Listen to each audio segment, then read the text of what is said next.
here's my view of it. I think the lies are unsustainable. Lying is always unsustainable. You're always found out in the end, whether in your lifetime or posthumously. But lies are always revealed by their nature.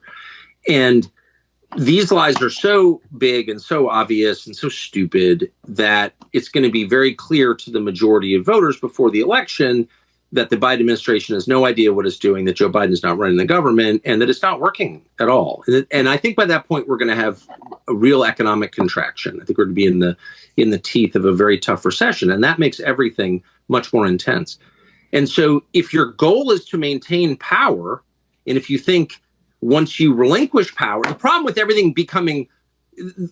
criminalizing politics is the people who do it imagine or know that it will be done to them.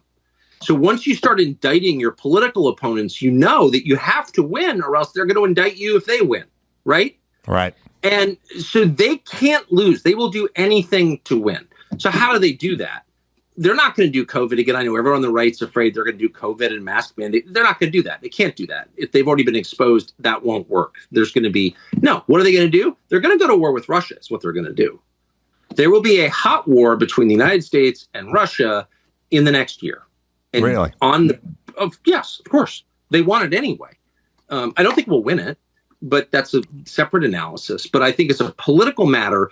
They need to declare war footing in order to assume war powers in order to win. I believe that. And I think the evidence suggests that's true. So if you're worried about our politics getting even more vicious than it already is, and people being hurt in our politics, which is entirely possible, you should be worried about the prospect of an open war. We're already at war with Russia, of course. We're funding their enemies. So we're fighting Russia. But I mean, an open battle with Russia where we say we're at war with Russia. I think that could easily happen. I think we could Tonkin Gulf our way into it, where all of a sudden missiles land in Poland. The Russians did it. Our NATO allies been attacked. We're going to war. I could see that happening very easily. So if you're worried about that, you need to put as much pressure as you possibly can on the Republican-held Senate to force a peace, which can be done. The United States could force a peace in Ukraine tonight. We're funding one side. There is no Ukrainian army outside of NATO. If NATO withdrew its support for Ukraine, Ukraine would crumble in a day. So we are the only power in the world that can bring both sides to the table to force a peace, which will be unsatisfactory as all forced peaces are. Like each side will give more than it wants, but that's the only option. Otherwise, I would bet my house on it. We are going to war with Russia. And of course, the stakes are everything, our life on the planet. I mean, these are the two biggest nuclear arsenals in the world facing off against each other. So this is insane. They're insane. These are people who think men can become women, who believe that face masks save you from COVID. I mean, these are not rational people. Would they go to war with Russia? Of course they would. Again, they want to anyway. And I don't know why Republicans don't get this at all, but they don't seem to get it. And meanwhile, Republican leaders, and Mitch McConnell's senile too, so I don't even blame him, but all the stupid Republican senators and McCarthy in the House, I mean, it's pathetic. These people are all on board with the war against Russia. Why?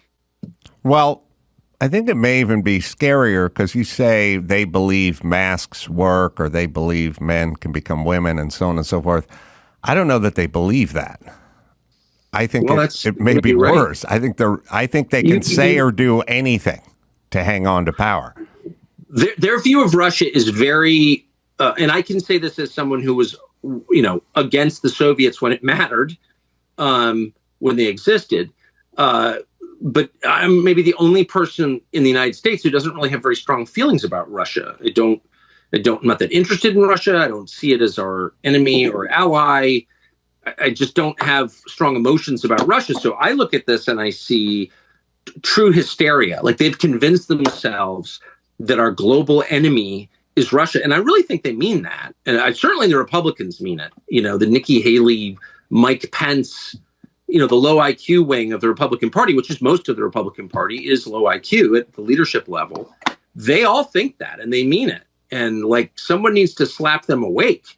You're leading this country to its destruction. We've already lost control of the world. The American empire's in free fall right now. And we're going to lose the US dollar. And when that happens, we're going to have real poverty here, like Great Depression level poverty. And it comes from this war. And I don't understand why no one else can see this, but it's super obvious once you leave. Go spend a week in Europe and talk to smart people on both sides. Like, it doesn't matter what their politics are, and ask them, like, what effect do you think the war in Ukraine has had on American leadership in Europe? Dude. And by the way, Western Europe is our only reliable ally in the world. We only have one real ally, and that's Western Europe. And Western Europe is being destroyed by this. The German economy was crushed when the Biden administration blew up Nord Stream. I know nobody cares, but if you think like long term about this, they're really kicking the legs out from under this country in a way that is not possible to repair, at least in the short term.